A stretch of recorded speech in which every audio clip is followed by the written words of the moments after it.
Today's story takes us down a different path, one that's quieter, more personal, but no less powerful.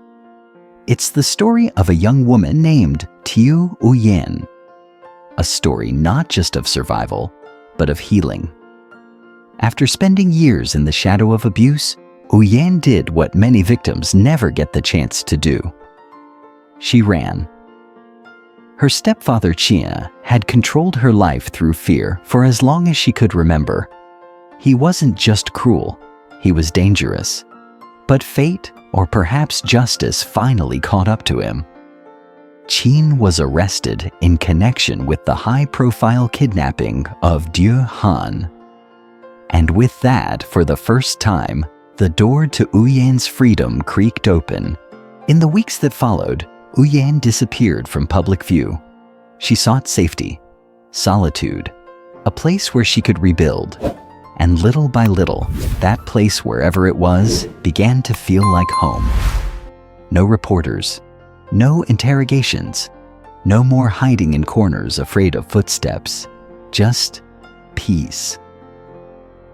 But healing doesn't erase the past, and not every chapter of Uyên story was closed, because one morning after many silent weeks, she received a knock on the door. Standing outside was a woman she hadn't seen in what felt like forever. Her mother, the woman who had once stood by Chin, the woman who had left Uyên alone in that house of fear, the woman who hadn't or maybe couldn't protect her, and yet here she was. Before she could even speak, Uyên rushed out the door and wrapped her arms around her mother. Tears came fast, words stumbled through. "Where did you go? How did you find me?" Her mother's voice was quiet, cracked. "I came once before. I didn't dare come in. I thought I'd be a burden." Uyên looked her in the eyes, so familiar but tired from years of regret. "Come inside, Mom. Let me make you some tea." The air is thick, not with tension but with things unsaid. Pain, forgiveness, the uncomfortable dance of people trying to rebuild something broken. For Uyên, this moment wasn't just a visit, it was a reckoning. She still has a long road ahead. Her trauma doesn't disappear with one hug. Her trust doesn't repair with one conversation. They sat in silence for a moment, the kind of silence that comes only after years of misunderstanding and pain. It was the mother who broke the silence first. "Are you okay?" She asked, her voice quiet but full of concern. Did they hurt you?" Uyên took a breath. She wanted to lie. She wanted to say she was fine, but she'd spent too much time pretending. "I'm all right," she said slowly. "Just a few scratches. Nothing serious." She glanced down at her hands, still healing, still shaking sometimes. "But it wasn't random," she added.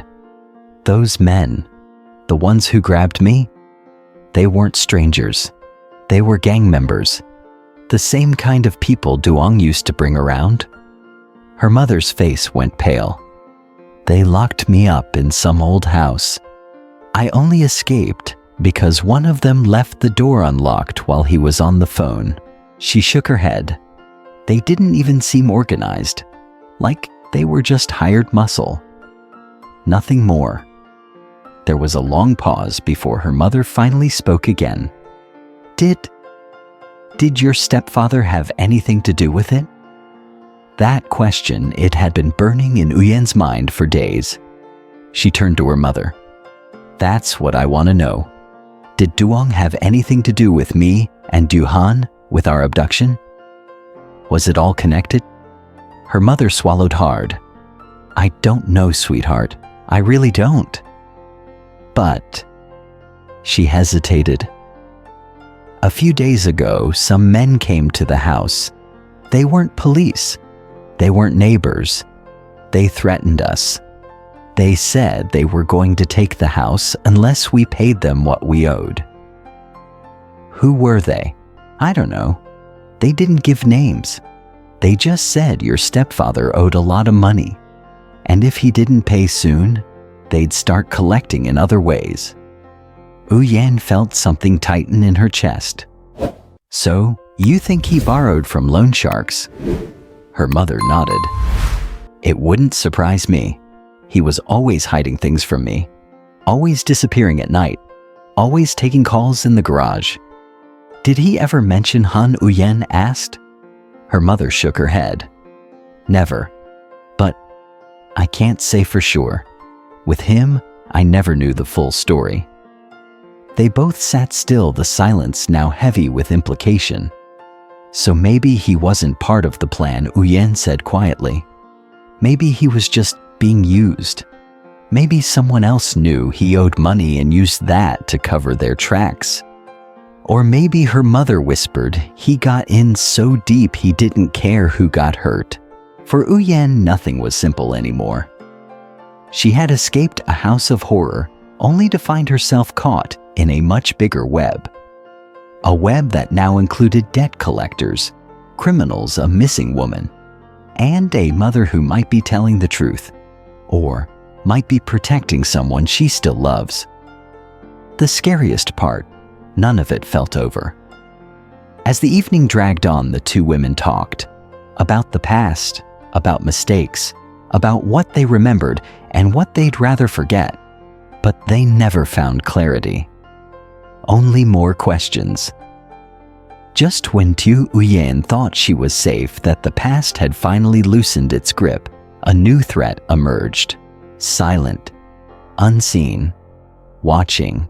From across the street, tucked into the shadows of a parked car, a woman sits with her eyes locked on Uyên apartment building. She doesn't move much, doesn't need to. Her expression is unreadable, but her intent is razor sharp.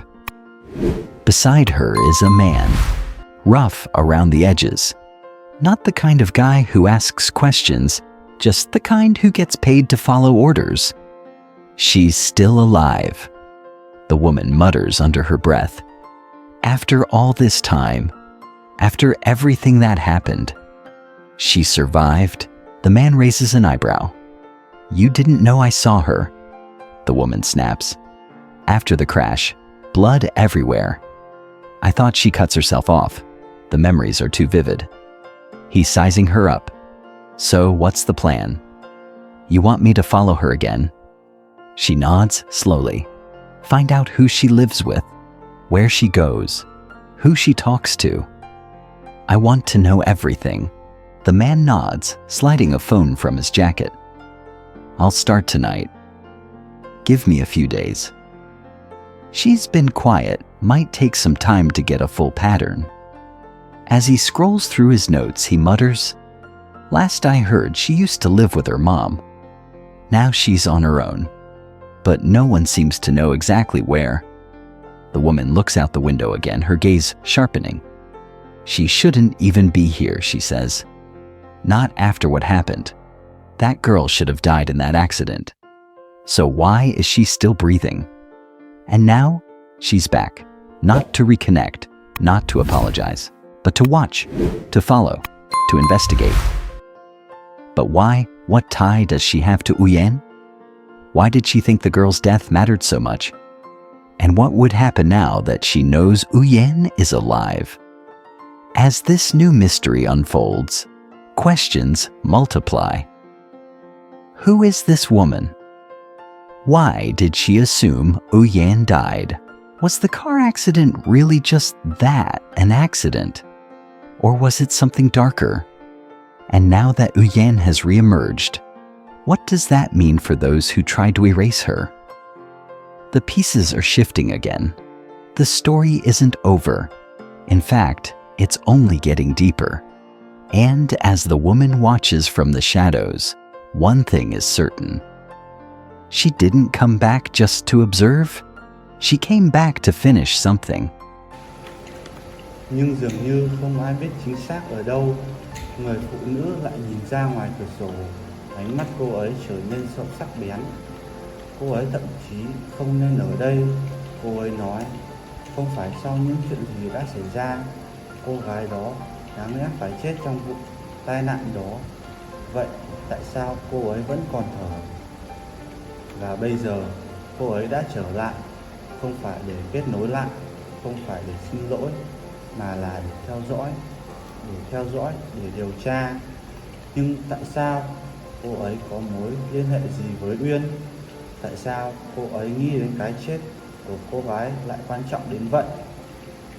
Và điều gì sẽ xảy ra khi cô ấy biết Uyên vẫn còn sống? Khi bí ẩn mới này hé lộ, những câu hỏi cứ nhân lên. Người phụ nữ này là ai? Tại sao cô ấy lại cho rằng Uyên đã chết? Liệu vụ tai nạn xe hơi ngày xưa có thực sự chỉ là điều gì đó đen tối hơn?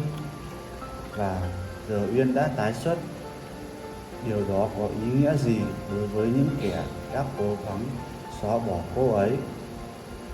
Những mảnh ghép lại đang dịch chuyển lần nữa.